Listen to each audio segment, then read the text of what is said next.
ఆదాము అవిధేయతను చూపించాడు, అందరం పాపులుగా మార్చబడ్డాం. ఈ చివరి ఆదాము విధేయత చూపించాడు, మరలా అందరం నీతిమంతో తీర్చబడ్డాం.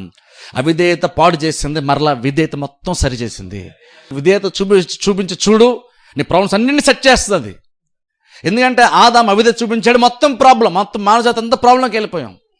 ఇప్పుడు మరలా క్రీస్తు వచ్చి, అందుకనే మరలా దాన్ని ఎలా రికవర్ చేశారు, ఎలా దాన్ని మరలా పూర్వస్థితి తెచ్చే ప్రయత్నం చేశారు. మరలా విధేయత ద్వారానే ఎక్కడైతే నువ్వు విధేయత కనపరిచావో మళ్ళీ ఆ పాయింట్కి వచ్చి నువ్వు విధేయతను చూపించు, దేవుడు అన్నా నేను మొత్తం నేను సెట్ చేస్తాను. నెబుకద్నెజరు రాజు అవిధేయతను చూపించాడు, గర్వపడ్డాడు, మొత్తం పోయి పశువులాగా మారిపోయి గడ్డి తిన్నాడు అంట బైబిల్ మనం చూస్తున్నాం. కానీ మరలా ఎప్పుడైతే ఆయనకి తెలివి వచ్చిందో, బుద్ధి వచ్చిందో, మరలా దేని వైపు చూశాడు, మరలా దేవుడు ఆ స్థితిని ఇచ్చాడు. నెబుకద్నెజరు మొత్తం అయిపోయింది, నీకు ముందు ఉండాలి, అది ఇప్పుడు కుదరదు అనలేదు దేవుడు. దేవుడు ఇంకో ఛాన్స్ ఖచ్చితంగా నెబుకద్నెజరు అన్య రాజుకు కూడా దేవుడు ఛాన్స్ ఇచ్చాడు. అంటే ఎందుకు కలేస్తాడంటే దేవుడు విధేయత అంత ఘనపరుస్తాడు అంట.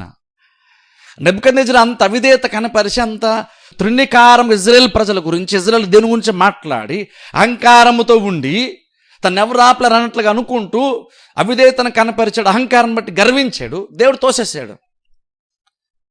కానీ దేవుడు ఎంతగా అహంకారాన్ని ద్వేషిస్తాడు, అవిధేయతను ద్వేషిస్తాడో అంతగానే విధేయతను కూడా దేవుడు గౌరవిస్తాడు. అందుకని అవిధేయత కనపరిచినప్పుడు, గర్వించినప్పుడు ఖచ్చితంగా తోసేసాడు.